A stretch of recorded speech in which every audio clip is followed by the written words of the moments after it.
Hello, friends. Uncle Marv here with a very special edition of the IT Business Podcast.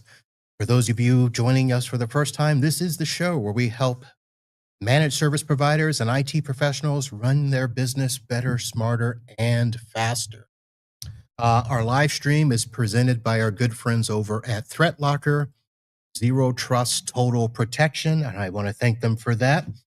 And this show, let me give you a little history to get us started.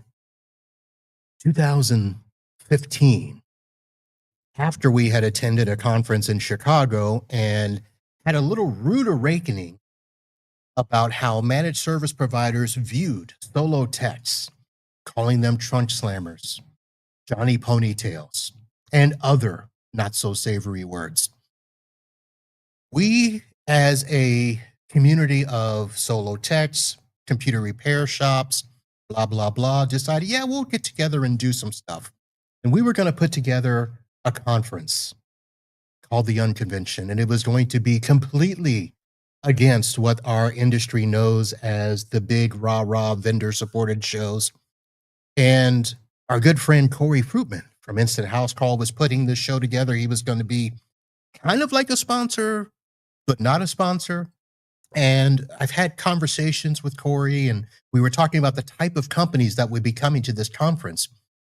And I was trying to get Corey to understand that most of the people are going to be like me. In a sense, they're going to be solo tech, small shops. He was thinking everybody was going to be a big MSP, 5 techs, blah, blah, blah. And I'm like, there's a lot more of us than you think.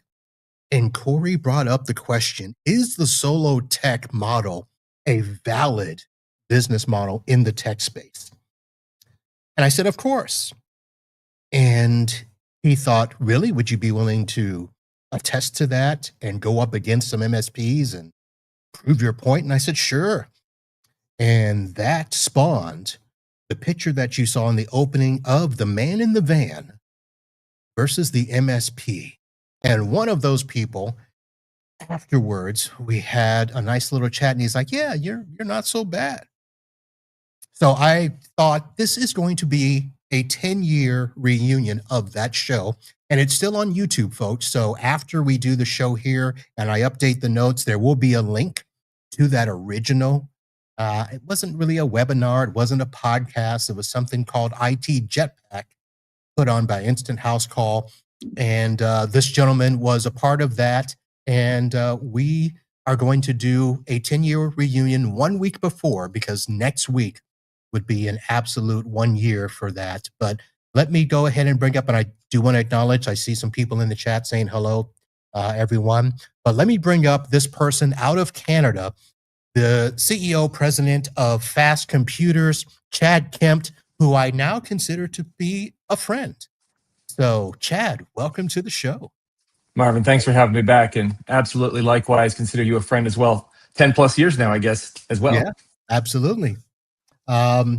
So I didn't want to give too much of a historical background of that show. People can go back and listen to it if they want, but we all know the conversations that are had about the solo techs in our space, and the fact that a lot of times larger MSPs will blame the solo tech for bringing the industry down, undercutting them in prices, stuff. And I think there was a misconception back then that all solo techs were trunk slammers. And I was like, no, we're not. So let me just kind of ask you, when you look back 10 years, I don't think I've even asked you this question. What was your thoughts going into that show and your thoughts afterwards? Yeah, I had a lot of preconceptions, and I mean it's probably the same for you, solo tech or not. When you're out there and you're talking to prospects or looking at client environments, bad tech is bad tech, right? Whether it was done by a large company or a solo tech, and it's just easier to blame the solo tech because he's the only guy. It's a larger company. Sometimes it's like, well, that guy's not here anymore. The company's great. We just had a bad tech in there, and we'll sort that out. You can't pull that off when you are the company, right? And so I had a lot of preconceptions about that. But going into that, after talking to you, and then since then, I've really had my eyes opened. Our mutual friend Stan's a great example of that. There's been some extremely successful one-man ish shops I've talked to, and they definitely don't run the same way as a larger company. That's for sure. But it's different. In my opinion, back then, going into it was you either were in it to build a business or you were building a job. And my thoughts were you couldn't do the job effectively because there was too many roles. And while I still maintain you can't, specialize if you're doing everything yourself, that goes the same for a smaller MSP with a few employees or even getting a little bigger. But there is some really quality people out there running small shops, doing a great service for their clients. And yeah, I had a lot of fun on that show. Yeah. I think it turned out to be that we all understood that, like you said, a good job's a good job, whether you're small or big. And I think it all depends on your focus. And my focus, and I've kind of continued that, although I call myself a boutique MSP. I do manage services, but I operate technically as a solo shop. I mean, it is myself, but I have my wife that works with me full time in the business. I have subcontractors, but I try to do all the things that a regular managed service provider would do, except 24-hour service. But my customers don't need 24/7 support. So it kind of works out that way. I agree. I don't think the 24/7 support outside of things like, and don't not to go on a tangent, but having something in place like a Huntress or a Threat Log or some sort of SOC monitoring thing where they're locking people out at 3 a.m. while we're sleeping. We don't staff 24 hours either. The bigger issue is knowing your clients and not biting off more than you can chew. If you're a generalist and you're managing, small business clients, and small business client doesn't necessarily mean a number of seats, right? I'm talking, sophistication. If you start scaling up into more complex environments and things like that, it's very difficult to be an expert at networking, servers, client stuff, everything at a very, very high level. But as you mentioned, you can use subcontractors and bring them in. And I know a lot of distributors are trying to push projects as well. And there's a whole bunch of stuff we can talk about going down another rabbit hole with that. But so it's definitely doable if you have the desire, like you said, to do a good job. Right. That's really what it comes about. All right. I do want to acknowledge one of the first comments in the chat. If the small model wasn't a big deal, then Apple wouldn't be in business. So for those of you that are watching live, and I see we've got some people hopping in there, if you have questions or comments, feel free to throw them in there. We're not going to talk all about the Trunk Slammer or the Man in a Van. I want to hear some stuff. Chad and I, we have been friends over the years. We have not seen each other physically in a few years. I was supposed to make a trek up to Toronto earlier this year, but I took the summer off. And since you built that mansion out in the middle of nowhere and you were able to get both the power company and the internet company to come to you, you don't seem to venture out into the city much more. I've taken it a step further. I actually now have 2 separate fiber connections coming down the road from different directions. A fortunate accident, if you will. The first connection I managed to get was a one of those not what you know, it's who you know kind of things, and I was able to get something that was not really readily available. And then the second one, they determined that our area was an underserviced area. And so there was a program. I don't want to call it a grant because it wasn't that. It was some kind of like loan to build the infrastructure. Anyway, without getting into the details, Rogers, one of the big ISPs in the area, they're kind of like AT&T for you guys in the US.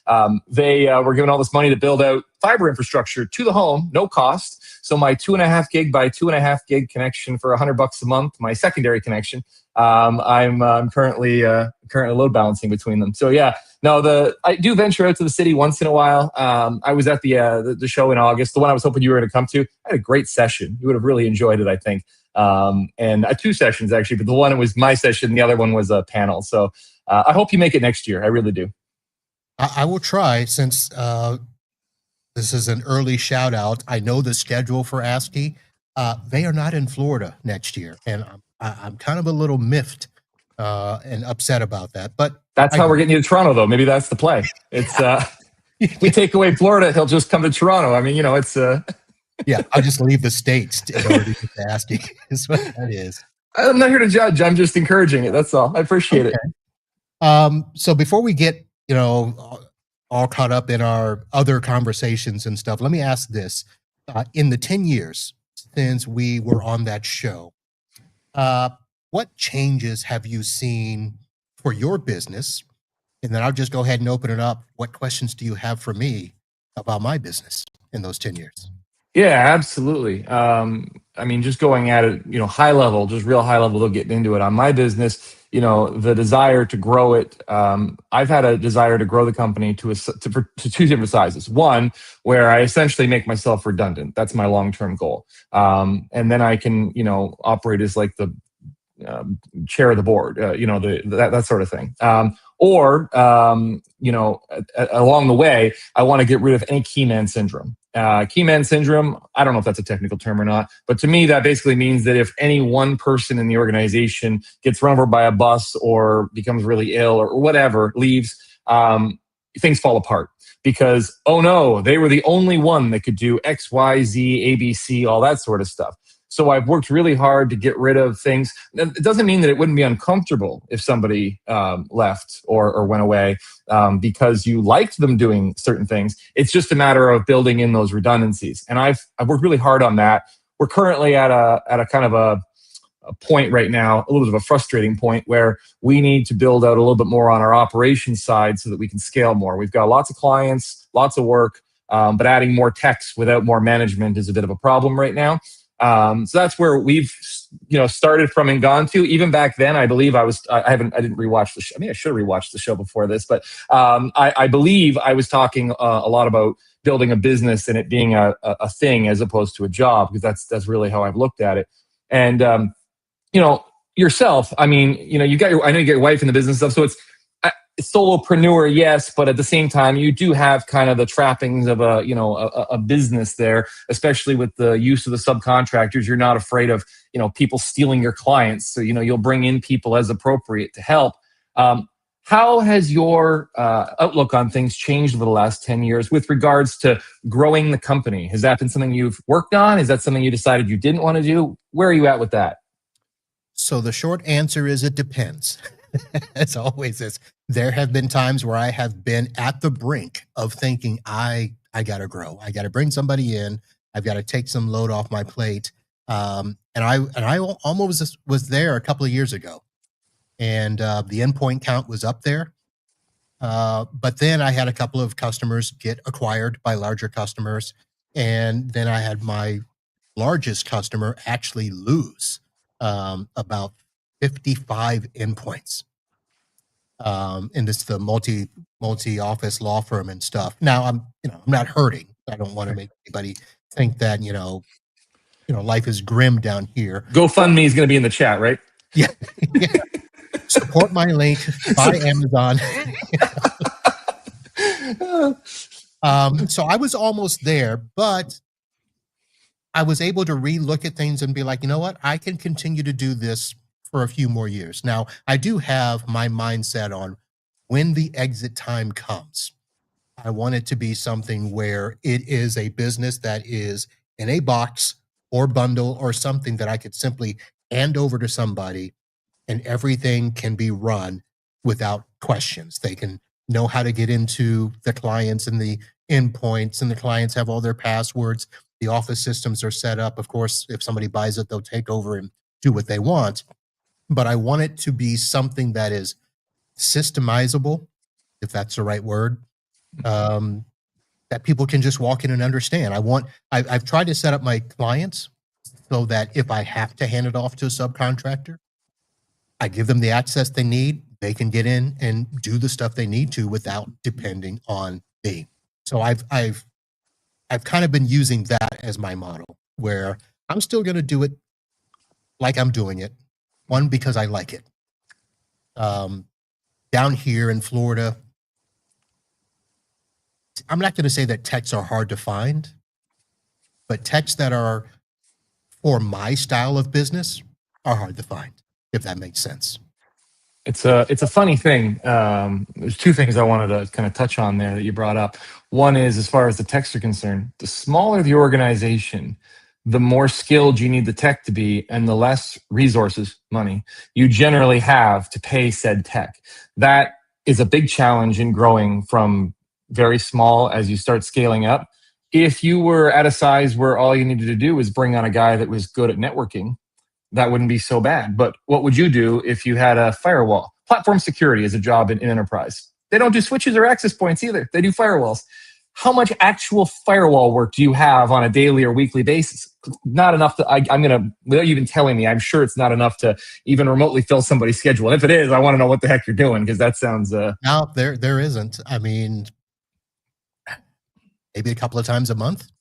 And this is it, right? So the thing is that, even for me, that's a bit crazy. I hire people right now where they might be focused on networking, but they still have to be able to do some other stuff. Right. I'm kind of at a pivot where I'm trying to separate support and projects. That's a really nice one if you can do that, because project people work a lot differently than support people. But the other one I wanted to bring up that you kind of touched on was your exit strategy. And I've been involved in a bit of M&A. We did an acquisition last year, and one of the things I found is I shop the market to buy and then talk to private equity, not to sell, but something that was said to me several years ago and has stuck with me, is that if you don't run the company like somebody would want to buy it, then why do you want to own it? Like, why would you want to own something no one wants to buy? That doesn't make any sense. And so I've taken that to heart, and so I'm always keeping in touch with investors, things, and asking, "Oh, what metrics are you looking at? How are you weighting things? What's the good and the bad and the ugly?" And so always trying to kind of do that, just keep my house clean, if you will. Yeah. And so on that note, the one thing I will say is that you'd be surprised when you're the solopreneur, maybe you won't be surprised, how sticky the customers are. And when you try handing it over, two problems happen. And I'm saying this, just for the sake of saying it. I mean, we can go back and forth on it or whatever. But one is they like you. So when they don't have you, there's that transition. You'll get stuck in the transition no matter what. The other one is the way you probably handle things. I actually don't know this. You can answer this. How quickly are you replying to people? Because we have live answer phones, but techs are busy doing things. So the live answer, ticket gets made, gets assigned to a tech based on priority, and then it gets answered. The acquisition we did was a smaller firm, and they used to get them on his cell phone, or they would get him on the direct line. He didn't have a cell phone. They had the direct line, but went to his cell phone. Right. And so if it was a quick issue, he would just jump on and fix it. But those quick issues are oftentimes low priority. So those are the ones that get a call back. And that's created some friction, I must say. Yeah. So how are you handling that on your side now? Interesting. So I did have a customer issue this morning where it was actually a larger firm that called before business hours because they were having an issue with users getting into a remote server. And first was an email, then was a phone call into the office. They did leave a voicemail. I did get the voicemail, but I did not respond right away. And then 5 minutes later, there was another email with the all caps, "Where are you?" exclamation question, and that sort of stuff. Now, in this sense, that particular customer is kind of a one-off. He just thinks he's special and I should get an answer every single time. But all of my customers, I've adopted kind of a larger MSP model where, yes, you can call the office. Kim usually will answer and, kind of triage what the problem is. Because I'm in the office doing a lot of remote work, I usually am either on the phone or doing something, and she'll treat it like it's a regular help desk. Is it something that needs to be done right away? If it's an emergency, I'll push you through. If not, I'll have him call you when he gets done or when he's finished with this or whatever. So we are doing that. Nobody gets that immediate response. Nobody gets to me directly. I do have an app for my phone service on my phone, but people don't have my cell number. That's terrific. That's terrific. If somebody calls the office, they can't get to my phone unless I turn on my extension app. So No, that's phenomenal, because that is it's very easy when you're the guy doing all the stuff to go outside of that and offer that exceptional support, that above and beyond, whatever you want to call it, and not set expectations. But then the expectations are going to be way out of whack. Obviously, the bigger the MSP is, the more out of whack they're going to be, because the more levels there's going to be and things like that. But for us, that was a big one. Was dealing with that, and when you think about it, when you're acquiring somebody, the people who you're acquiring as clients, they didn't pick you, they don't want you, they were forced into the situation, so they already kind of have a bit of a chip on their shoulder, if you will. The best of them are going to be wishing well for the person exiting. Whether I do, typically with the transition, it's kind of like, oh, you've worked hard for us for all these years. We're nice to see you being able to get that kind of thing. But then the other ones are just going to not care. They're going to what's this mean for me, kind of thing. Yeah. And I mention all this just because I think it's really important to consider this. This isn't theoretical exercises. This is boots on the ground. Real life. And you brought that up. It took me back to probably around 2005 when. I think I probably should let listeners know and viewers know. So I did have a period of time where I had techs that worked for me full time. I had 2 full-time techs and an office person, which wasn't my wife at the time. So I did have a business. And I remember that as I would send out these texts to certain customers, their thoughts were, are you getting too big for us? Because we want you. And my comment to them was, well, if you want me, you have to pay me prices, which are different than tech prices. And it was that transition. Even when you have physical people taking over, if they're used to you in the beginning, that's what they want throughout. So yeah, same situation. Yeah, we've got to the point now where a lot of the clients don't even know that I can do tech work, which is interesting. Yep. And yeah, it is. But sometimes you got to watch stuff burn a little bit, which is unpleasant. Just because if you just run in, then now you're going to start getting the, once in a blue moon, I reset I reset a president's account on Friday or Saturday night. I was at the fair, and a huntress locked them out, and they're cloud only. So like locking them up, you can't get in their computer, nothing, right? And it was a legit lockout. But I had reset their password, and I texted it to them or whatever. And then sure enough, Monday morning or Tuesday morning, whatever it was, I got a text from them asking about some other things. So I just didn't reply. Yeah. And, they then called the office. But it's the planning. And the one thing is, for all the, when we talked 10 years ago, I remember a lot of the people that we were, not name dropping anybody, but I remember all the people we were talking to at the time that were on the show, and different people. And a lot of them, didn't have experience with M&A or, exits or anything like that. And so there just wasn't a lot of information to go around. And you can only collect that by talking to people. And the thing is, once they exit, they're gone. So you can't talk to them anymore. So at the ASCII show in August, I don't know if it was the same guy in the US or not, but they had a guy that he had bought 3 companies and then was selling his now. And it was his second exit, but this one he was the owner. I think the previous one he was like a manager or whatever. Anyway, he went into great detail on his acquisitions. And like the one, they acquired a company that had 1.2 million in revenue, and within 90 days he had it down to $800,000 in revenue because he didn't like the revenue. Like the clients weren't what he wanted, so he got rid of them.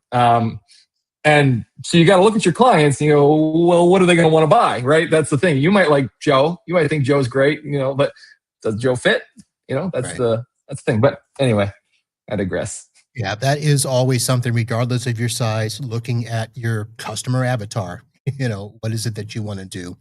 I want to go back and ask one question of you, because I remember this as part of the discussion, and I actually just had this yesterday, as a matter of fact, with another tech. We were talking about SLAs, and I still have the same SLA that I had back then, where I don't have an SLA. It is best effort. SLOs. Objectives. Yes, that was brought up. Objectives were, and that might be something I transitioned to, but I do see a lot of companies still struggle with how to do an SLA properly, I guess. a company that I had talked to a while back called me and asked if I'd be interested in working with them. Their current provider had like $15,000 in back money because of SLAs that were not met.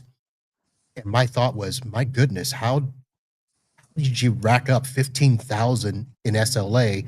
This customer is probably in the 4 to 5 grand per month recurring revenue.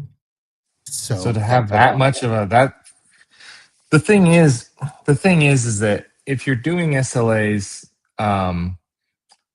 so this kind of goes back to how do you price things when you start out, right? So when people are starting out, they kind of get out the old dartboard and they throw darts at it. And then they see if it works, and if it doesn't, they adjust. At least that's what I've seen people do.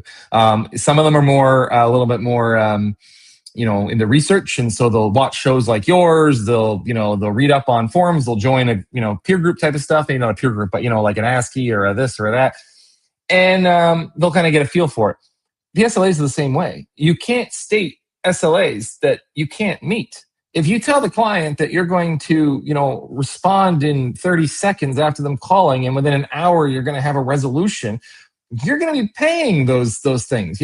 We have SLAs in our contract, P1 through P4, for our fully managed agreements. But we are way faster, just inherent, we are just way faster than what the stated SLAs are.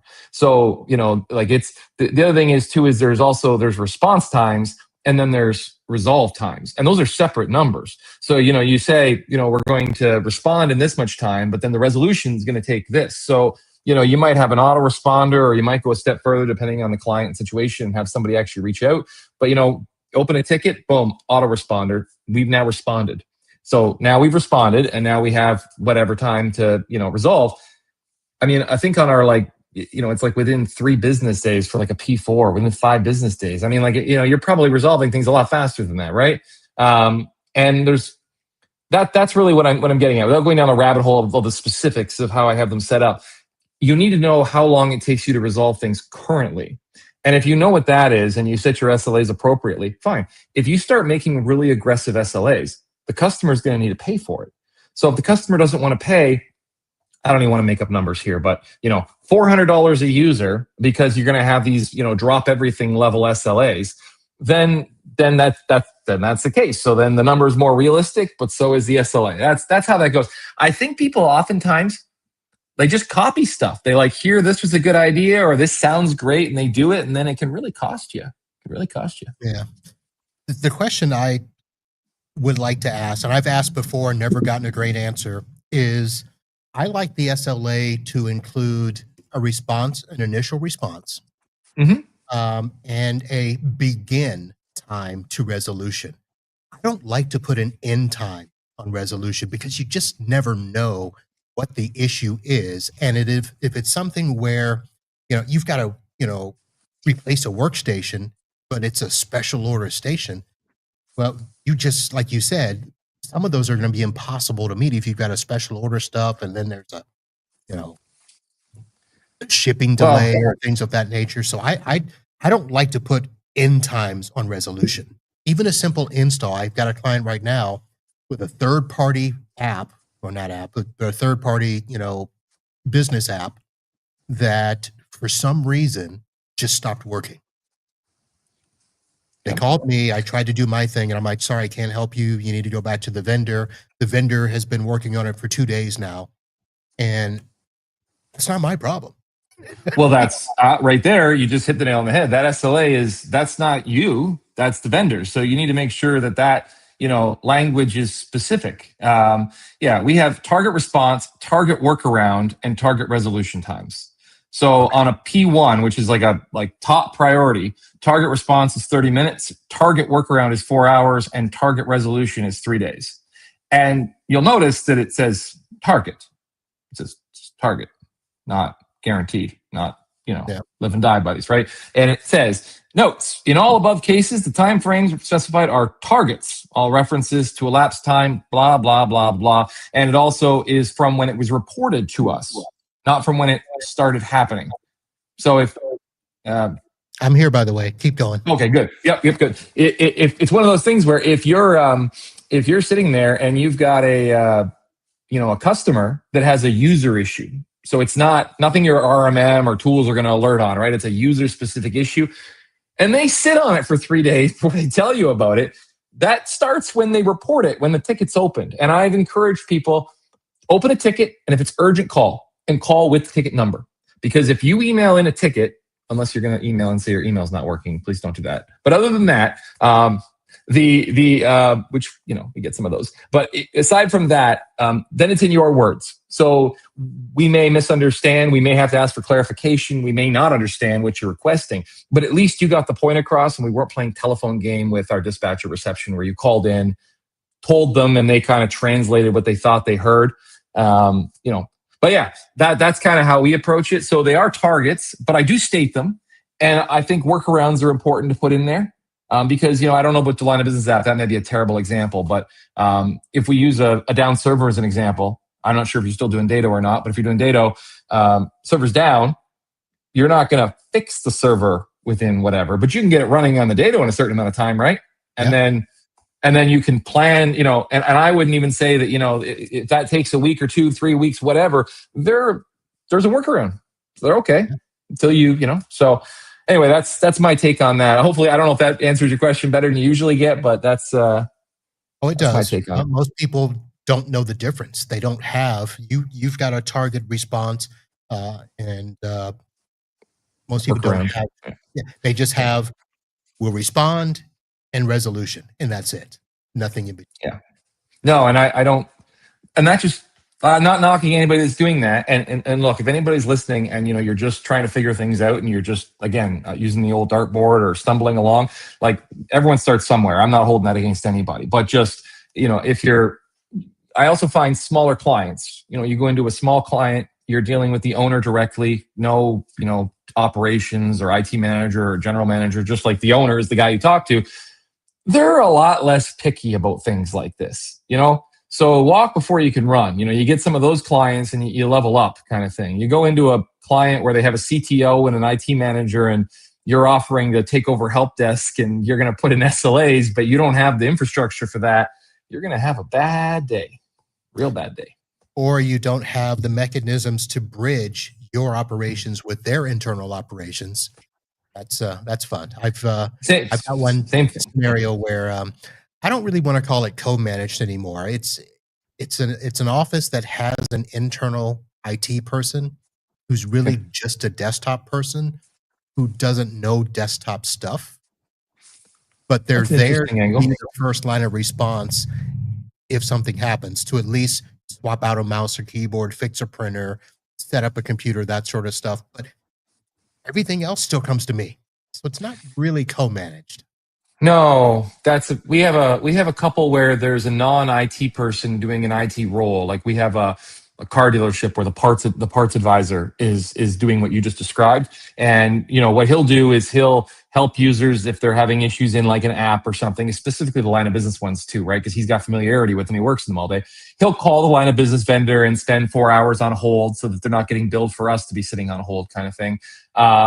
He'll the mice, the keyboards, all that kind of stuff. He'll also even work with us on lifecycle refreshing. We'll send him a spreadsheet with machines that are aging out, and we want to replace these. He'll work with management to get them approved for us. So he kind of does a pseudo IT manager job, but it's a 30-person organization or whatever. They're not big enough to have an actual IT manager. You don't start seeing those till 150 plus seats usually. This one's around 100, but they're multi-office. So that's kind of how it... See, and it all depends, too, on like the complexity. Like, you remember, because you've been in this for a long time, Marvin, you remember when you could have like a really small office, like a 10, 15-person office, and you could have, a full terminal server environment in there and line of business apps, several of them. You could have a dedicated database, like a SQL server. You could have like a lot of infrastructure in a small organization. Today, to try to find a 15-person organization with that kind of infrastructure is crazy. You're going to have, 365. You're going to have some network infrastructure, and then, maybe some. If the line of business apps haven't been forced to the cloud as SaaS apps, then maybe you're going to have a couple line of business apps. But even those, it's not like it used to be. Yeah, there's only certain areas. So I deal a lot with law firms, and there are some legal aspects where the vendors are not in the cloud. You still got to have an on-prem SQL server, which I've got 5 of those still out there. So in those, but those are very specific scenarios.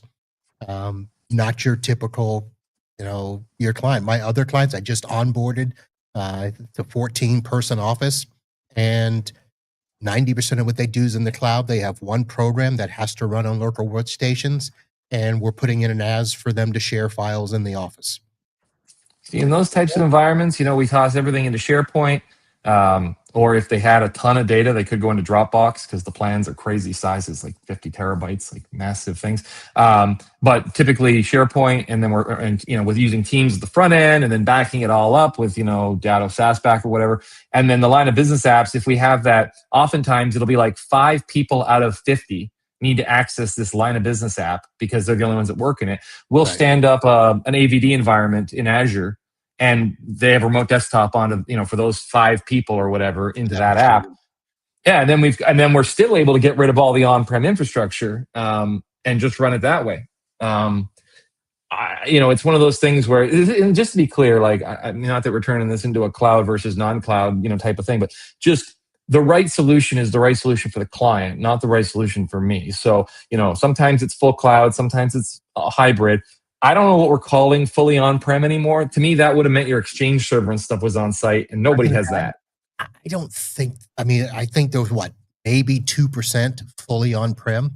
Because even that though, like, what are you counting though? Like, you're gonna run Teams and stuff. You're not running like what was the Skype thing called? The on-prem Skype Messenger. Yeah. Like, no one's running that sort of stuff anymore. Like, some of it's in 365 or sorry to the Google people, like in Google Meetup or whatever. But none of that's on-prem. So I don't think anybody is 100% on-prem anymore. I'm going to go out on a limb and no, I would say at worst, like I said, my large law firms, they are, I would say 50% on-prem, because we've got their SQL server for their client management software. They are remoting into, like, all their branch offices remote into the home office. So we've got terminal servers on-prem there. They're still doing Active Directory on-prem, but their mail is hosted Exchange. All of their client portals are in the cloud, and their voice is, hosted. And this is exactly it. We have some clients, couple hundred users that are sitting in full AVD, nothing on-prem. Multi-offices, kind of like you're describing, 5, 6, 7 offices or whatever, and nothing on-prem, everything in the cloud. But their line of business app is some, horrible, Access SQL, like whatever it is, type of thing. So yeah, there's a large server running in Azure, and then they have all the, the session hosts, and you can do all kinds of stuff, scaling up, scaling down, so it's not, no one's working at night. Okay, we can leave one host running so somebody can log in instantly, or we can shut them down. And if somebody wants to log in at 3 a.m. randomly, they wait 2 minutes for turn on, and it lets them in. We've been able to do a lot with that sort of thing, and then get rid of the refresh life cycles. I don't want to get into, like, taxes and stuff like that, but there's some really advantageous things to being 100% OpEx. For some clients, they can write everything off in the year they're spending it and not have to deal with, depreciating things over a period of time. And then when you take away the criticality of the endpoints, they're able to have cheaper endpoints because it doesn't really matter. They're just logging in, and right. Yeah, your resources, your internet, And the big one is, like, so we used to do a lot of, like, everybody had redundant WAN connections, right? It was like cable DSL for SMB, and then fiber plus maybe cellular or something for the larger guys. And some of them are opting just not to have the redundant connection anymore. They're like, we'll just go home. We'll just leave. There's 40 people in the office. We'll all leave. We'll go home. Everyone will just bring their laptop. We're not doing desktops anymore. And they'll work the rest of the day from home, and we can sort out the office between then and when we come back. Got a customer that just had an account lifecycle meeting with their internet vendor. So their internet vendor is doing their internet with SD-WAN, okay, and their VoIP. And he asked, he goes, can we get rid of redundant for all the other offices except this one? And they're like, yeah, we can, but we got to do this and, pull out that. And, for them, it was like $100 a location. And he said, you know what, just keep it. And But again, it all you're right. depends. Like, Everybody, it just depends. Like, yeah. if you got 5 people in an office and you can save $100 a month or something like that, that might make sense. If there's 100 people and you're saving $100, that makes no sense. But that was them. They've got about 70 people working remote from all over the state. So, and they've got 3 branch offices where there's a lot of people in those offices. So you got 20 people working in an office. Having redundant makes sense for them. Oh, absolutely. Because even even if it goes down for an hour, them packing up, leaving, going home, like there's a cost to that. Yeah. But it really depends on the business too. It also depends on how flexible they are with work from home. Anyway, if they're already doing 2-3 days work from home and the others are in the office, that's less of an issue because those users are all set up to work from home. If it's 5 days in the office and you're going to randomly send them home and they have to work at the kitchen table, that's not as efficient. Yeah. So we've just had a nice little discussion that had nothing to do with trunk slamming. It happens. Yeah. But let me go back and just ask, how has your outlook on solo techs / trunk slammers evolved over the years? So it was. I was actually appreciating them more and more as time went on, and in the last probably 2 years, I've started to be concerned about smaller MSPs. And that's not even the solo techs. That's even the 5-man shops you're talking about. The vendors are putting a bit of a squeeze on them. The minimum requirements are climbing. If you want to be a partner with these vendors, look like Microsoft's a good example, right? They got rid of the Silver program. Essentially, Silver is gone. And we have 3 solutions partner competencies in Azure. And honestly, it's extremely difficult. And to give you a little bit more context, I was at an event last week. It was an Ingram event. They had Microsoft there, and they were talking about how to get project dollars to do Azure. Now, I'm not turning this in any kind of marketing for Microsoft, but just in case your viewers don't know, you can get funding to assist with the project part as well as some of the OpEx for the first few months to get things going if you're moving people from on-prem to Azure. The problem is you can't do it. You need your distributor to do it as a project because there's requirements. And I had mentioned this to them. I said, hey, we're a solutions partner, which is, for anyone watching, probably realizes how difficult that is. And they're like, oh, that's fine. All you need to do now is get Azure Expert. And I was like, you're making it sound like, I go home and click a couple checkboxes and I'm a little suspicious. They're like, oh, it's no big deal at all. Just go check it out. I was like, okie dokies. So I went home and I literally did check it out. You need 15 techs certified with an Azure certification. It can be the lowly Azure associate one, but you need 15 techs, individual techs. This isn't like getting 5 smart guys to do 3 exams each. This is 15 techs. And then your Azure spend needs to be $350,000 USD a year. And if you can't meet those 2 requirements, you can't be an Azure expert.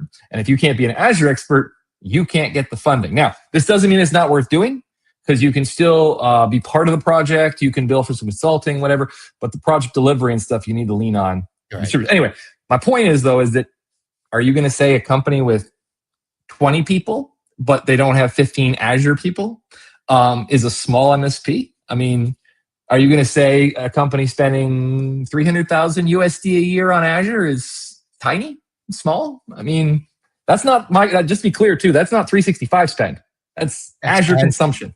Azure only, yeah. Azure only. Yeah, a lot of that's starting to happen. Even the vendors that are direct in our space, more closer to our level, those minimum requirements, even if you're, considering month to month versus, a contract, a lot of them would do a 50 minimum endpoint entry. That's now creeping up. I just talked to somebody where it's 250 endpoint minimum, which I'm okay with. I mean, I'm not going to No, I can do that. But I know a lot of companies with, 3-4 techs that won't want to do that. I don't know. I mean, I'm going to assume that they all can. But 250 as a minimum entry point is a little bit of a step up. You've hit the nail on the head too. The ability to handle the financial fallout. So, you sign, using our friends over at Kaseya as an example, if you sign up and take advantage of their best pricing by doing, we're not going to talk about what the best pricing is, but we sign up for some best pricing on some 3-year terms, that agreement is between you and them. And you need to be able to enforce the agreement with your customer. And if you're a one-man shop and you're on the hook for $2,000 a month, $24,000 a year, and you get told to go, the customer locks everyone out and they go bankrupt, that's gonna hurt. Like, that's gonna really hurt. If you're bigger, you can absorb it. Doesn't mean you want to, but you can absorb it a lot easier. One of the guys in my peer group the other day said that he was trialing Ninja, and he said that he was going to roll it out to a small subset of his clients, of his endpoints. So he's going to trial it on 800 endpoints. That was his small subset he's trialing it on. Yeah. And so, did he forget to end the trial? No. He's they're probably going to move to it, but it was like, that's not like that's a fraction of his endpoints. He's going to put it on 800 to test, and you're talking about like a 250 minimum. So when Ninja's talking to him, and he's like, "Yeah, we'll try it on 800 just to see how it goes, and then we'll start moving into the rest of them." The vendors, they see that, and the sales cycle takes the same amount of time, maybe a little longer, but maybe they can close a small one a little quicker. But in terms of revenue, right, once they get somebody on the hook for 5, 10, 15,000 agents, that's a lot of revenue. It is. And if they have support issues and stuff, they tend to have more people on staff, more technical people. They're going to lean less on the vendor support, at least historically. Not always the case. Okay, I'm not saying that. But just from talking to vendors, it seems to be the case. And no vendor in particular. Just again, these are averages. I've talked to. I'll make sure I'm being very clear. I'm not calling out any, right. And so this is ultimately the thing. So if you're a vendor and you want to make as much money as you can, you want to put the money where you can make the revenue. And not just the revenue, obviously, but the profitability, right? So it's tough. And then you've got a lot of these consolidations happening. So you've got these small MSPs rolling up into slightly bigger MSPs. I think there's always going to be room for really good consultants, solopreneur. I don't know if consultant's a bad word, like whatever we're calling it. I think there's always going to be a lot of work for that type of role, where you can be a trusted advisor. They can lean on you. They know you. They trust you. However, as the solo provider, what you're able to do might change. You might have trouble selling certain products, or that kind of thing. I think it depends on the model. Are you a reseller, or are you a referral or associate or whatever? To be honest, probably about half of my stack when it comes to voice, M365, some other products, I'm actually a referral partner. I'm not the one reselling it. And part of that philosophy is, some of my customers, it's not that they're bad people, but I don't trust that they're going to. I see where this is going. You don't if something were to happen, I'm not going to be on the hook for that. So that was another thing that I did there. And of course, some MSPs are like, "Why would you, give away some money?" And no, I'm this like, is. I would like some of the money all of the time, as opposed to all of the money some of the time. That's funny. I like that. There's some truth into there, and it's all about risk tolerance, right? And then some vendors, though, like I could use Zoom as an example. We're a referral partner for Zoom, so we primarily do Microsoft Teams. We have some legacy people on the direct phone, whatever it was we were using before. We still have some people on that, and but most of 90+% of our new stuff is Teams. However, we have some environments.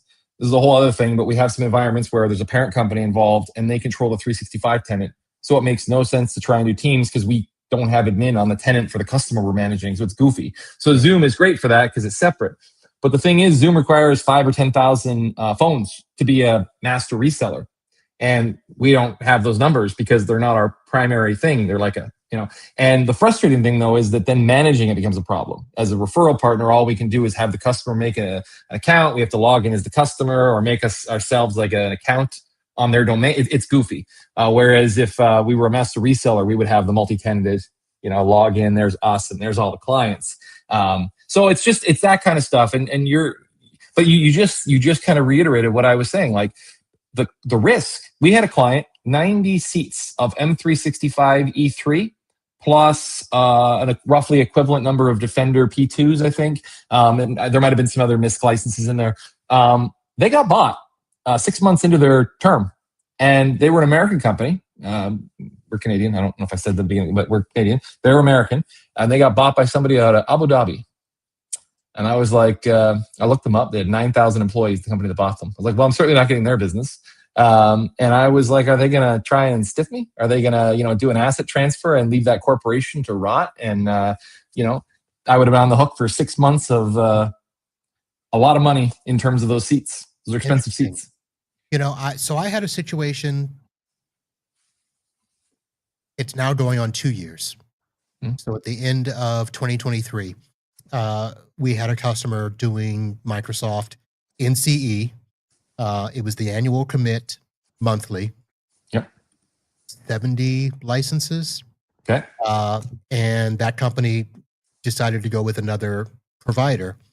Okay. And I had purchased through one of the distributors. So it wasn't, SureWeb or AppRiver or whatever. And that transition actually happened without me having to be on the hook. We just transferred not only the tenant, but all the stuff. Yep. So I wonder sometimes if it's how you set it up, because that has been a fear of mine where.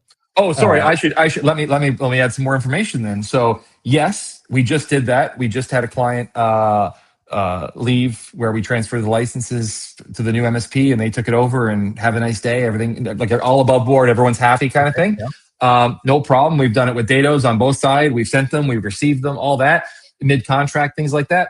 However, in this case, they were dissolving the existing domain and tenant. They were moving, no, I shouldn't say domain. They were moving the domain over to their tenant where they had their 9,000 employees. And they had added licenses on their tenant. And you cannot transfer licenses from one tenant to another. You could transfer the tenant from one CSP to another, but they didn't want it. So they wanted it to go away. And I was 6 months left on a tenant they didn't want. So they did pay me out. I did get, in fact, I normally don't discount, but they might, I might not have. I'm telling you, this story has a good ending, but it's also reinforcing your feelings on this sort of situation, and why some MSPs I think should probably only offer monthly or annual, and just the risk. But ultimately, I don't normally discount 365 licenses, but in this case, I gave them a one-time pay off the rest of the 6 months. I'll give you a discount. They were happy for that because they wanted to clean up the loose ends.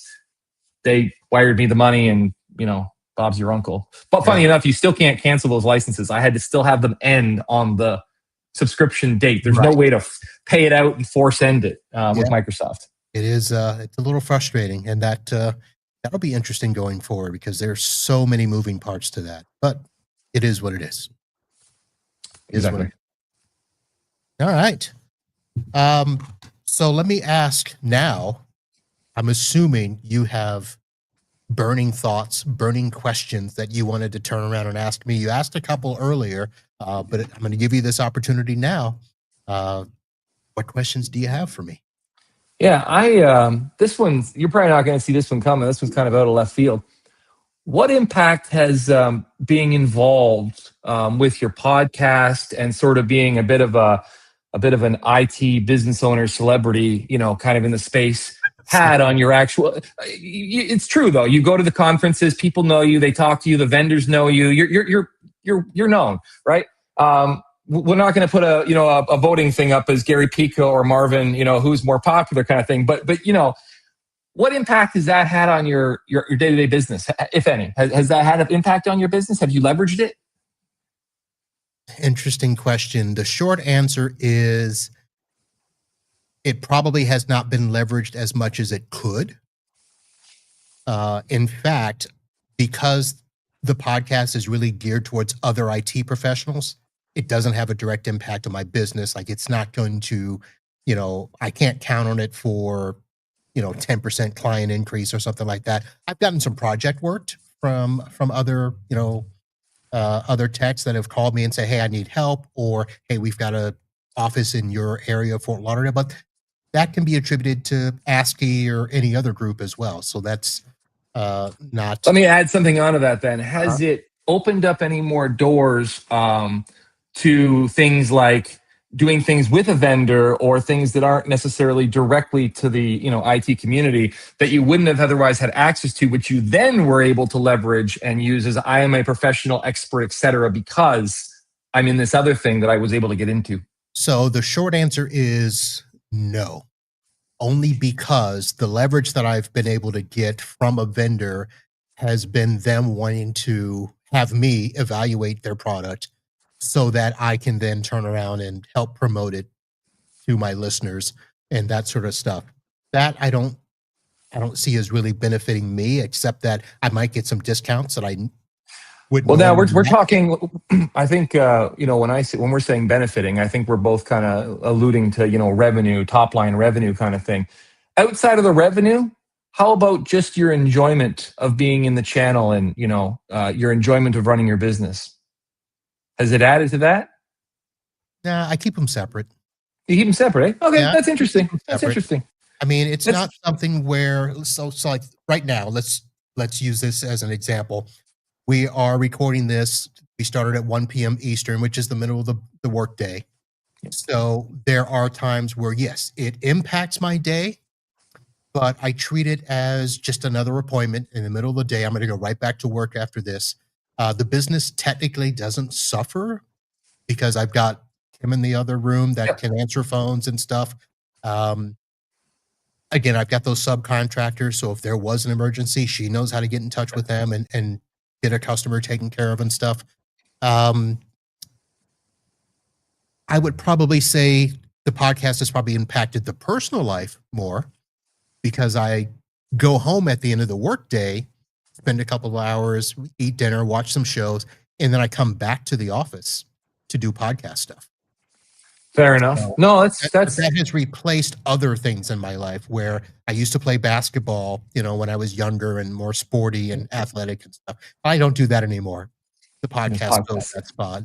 And Um, that's it has opened up the door now. So I really didn't want to say this, but I do have another podcast that I'm doing with a person here in Fort Lauderdale. It's a local based podcast and it will be more focused on helping me to expose me and my business to the local community.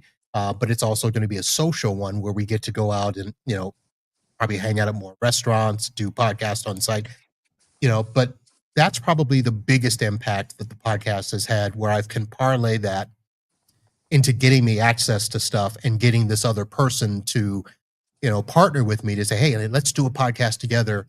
Now I can parlay that and maybe have it flow back. Does that help? Yeah, no, that makes a lot of sense to me. I mean, it's the thing that's interesting is that you've been at this for so long now that you would know one way or the other, and whether for all better or for all worse. I mean, enough times passed. This isn't something you've dabbled in for even a couple of years at this point.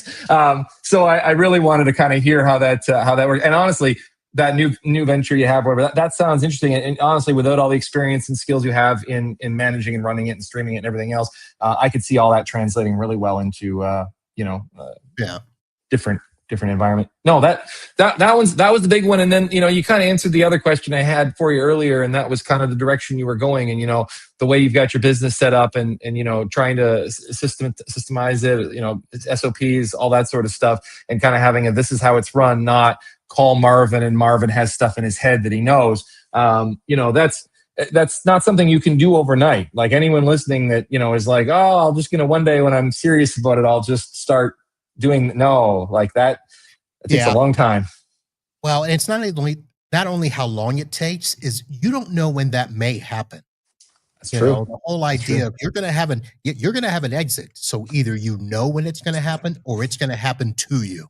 That's a little morbid, but very. I think we both said goodbye to enough people Yeah. and even assisted and helped with things that have happened. So yeah, no, you're absolutely right.